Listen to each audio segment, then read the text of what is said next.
அனுகிரகம் பண்ணிருக்கான் சுவாமி. அதை பவித்ர கீர்த்திந்திரமலங்கிய சாசனம். ராஜசிம்மன் ஒரு ராஜா இருந்தார். காஞ்சிபுரத்தில் கைலாசநாதர் கோவில் கட்டினவர். நமக்கு பக்கத்தில் இருக்குது காஞ்சிபுரம். அந்த காலத்தில் பல நூற்றாண்டுகளுக்கு பின்னாடி 20 லட்சம் ரூபா செலவழித்தார் அந்த கோவில் கட்டுறதுக்கு. கும்பாபிஷேகத்துக்கு ஒரு நாள் வச்சுருக்கார். திங்கக்கிழமை ரிஷபலக்னத்தில் வச்சுருக்கார். அந்த 4 நாள் முன்னாடி யாகசால காரியங்கள்லாம் ஆரம்பிச்சு கொடுத்து பரமேஸ்வரன் சொப்பனத்தை தோன்றினார். 200 பக்தர் இதே மாதிரி இதே முகூர்த்தத்தை வச்சுருக்கார் கும்பாபிஷேகத்துக்கு. நாங்கள் போயாகணும், நீ உன்னுடைய முகூர்த்தத்தை மாற்றி வச்சுக்கோன்னு விட்டார். கும்பாபிஷேக முகூர்த்தத்தை மாற்றி வச்சுக்கோன்னு விட்டார். தன்னை விட பெரிய பக்தர் ஒருத்தர் பரமேஸ்வரன் சொல்லியிருக்காரு. காத்தால் எழுந்தார், இப்படி காத்தால் ராஜா இருந்தார், பத்னி அழிச்சிருந்தார், தேரை பூட்டிருந்தார். ஒரு சில சிப்பந்திகளோடு இவர் சொன்னார். திருநின்ற ஊருக்கு பரமேஸ்வரன் நேருக்கு வந்தார். அங்கே சம்புச்சித்தர்னு பேர் அந்த பக்தருக்கு. சம்புச்சித்தர்னு பேர். சம்ஸ்கிருதத்தில் சம்புச்சித்தர், தமிழில் பூசலார் நாயனார்னு பேர். அந்த சம்புச்சித்தர் அவர் கோவில் கட்டிருக்காருன்னா பெரிய கோவில் இருக்குன்னு நினச்சிட்டு வந்து பார்த்தா அங்கே கிரகங்களாக எல்லாமே அப்படி கீர்த்து கூரை இடிஞ்சு விழக்கூடியதே இருக்குது. கோவில் ஒன்றும் இருக்கிறதாகவே தெரியல. ரொம்ப பிராச்சீனமான கோவில் இருக்குது. ஒன்றும் கும்பாபிஷேகத்துக்கு தயாராக இருக்கிற மாதிரி இல்லை. அங்கே விஜயாச்சன் வந்தார். சம்புச்சித்தர்னு ஒருத்தர் இருக்காரோன்னு ராஜா விஜயாச்சன் வந்தார். அவர் கோவில் கட்டிருக்கிறாமே. அங்கே ஊரில் கிராமத்தில் இருக்கிறவெல்லாம் சொன்னால் அவராவது கோவில் கட்டுறதாவது ஒரு சாப்பாடுக்கே வழி இல்லை. பட்டசாலம் வாங்கி கோவிலில் வாங்கி சாப்பிட்டுன்னு இருக்கார். பிரசாதத்தை சாப்பிட்டுன்னு இருக்கார். அவர் சாப்பாடுக்கே வழி இல்லை. கோவில் எங்கே கட்ட முடியும்?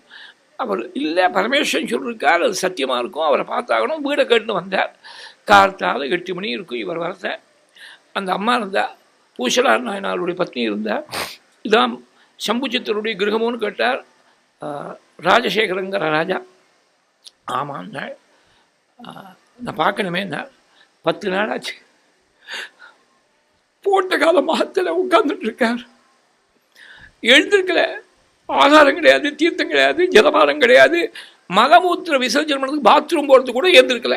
10 நாளாக போட்ட கால மாத்தில் சிலையாட்டமாக உட்கார்ந்துருக்கார். நானும் 10 நாள் ஆச்சு. நான் அவர் பக்கத்துலேயே நகரில் நானும் சாப்பிடல, தீர்த்தபானம் பண்ணல. அவர் எப்போ கண்ணை திறக்க போகிறார் காத்துட்டு இருக்கேன்னு அந்த உத்தமி. நானும் காத்துட்டு இருக்கேன் விட்டாள் ராஜா. காத்தால் 8 மணிக்கு போயிருக்கார். 11 மணிக்கு கண்ணை திறந்தார். நீங்கள் தான் சம்புச்சித்ரா, நான் ராஜா வந்திருக்கேன், காஞ்சிபுரத்தில் ராஜசேகர் வந்திருக்கேன். நீங்கள் கட்டியிருக்கக்கூடிய கோவிலுக்கு கும்பாபிஷேகம் திங்கக்கிழமைன்னு சொன்னார். நாளைக்கு கும்பாபிஷேகம், அதை பார்த்துட்டு போகலாம் வந்திருக்கேன். நான் கோவில் கட்டுறது உங்களுக்கு யார் சொன்னான்னு கேட்டேன். பரமேஸ்வரன் சொப்பனத்தில் வந்து சொன்னார். கண்ணால் கண்ணீர் பெருக்கினாலாம் பூசலார். என்ன பரம ஏழை, ஒரு செங்கல் வாங்கி கொடுக்கறதுக்கு வழி கிடையாது. சிவப்படி பண்ணணும்னு நினச்சேன். நான் மனசில் ஒவ்வொரு கல்லாம் மனசில் 10 நாளாக கட்டி இப்போ தான் கட்டி முடிஞ்சது. அப்புறம் தான் கண்ணை திறந்தேன். இதை போய் ஒரு பெரிய விஷயமா பரமேஸ்வரன் நினைச்சானே. தீனம் மாம் ஸ்மிருதவான் சம்புகு தனஹீனம் கிருபாநிதிகி.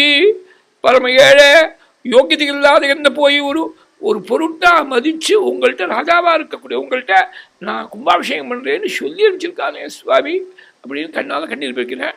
இந்த கும்பாபிஷேகத்தை நான் பார்த்துட்டு தான் போகணும்னா திங்கக்கிழமை ரிஷபலக்னத்தில் மார்பில் போய் காலை வைக்க சொன்னாள். இந்த ராஜா பூசலார் நாயனாருடைய மார்பில் போய் காலை வச்சா 1000 கோஷங்கள், 1000 குரல் ஒரே சமயத்தில்.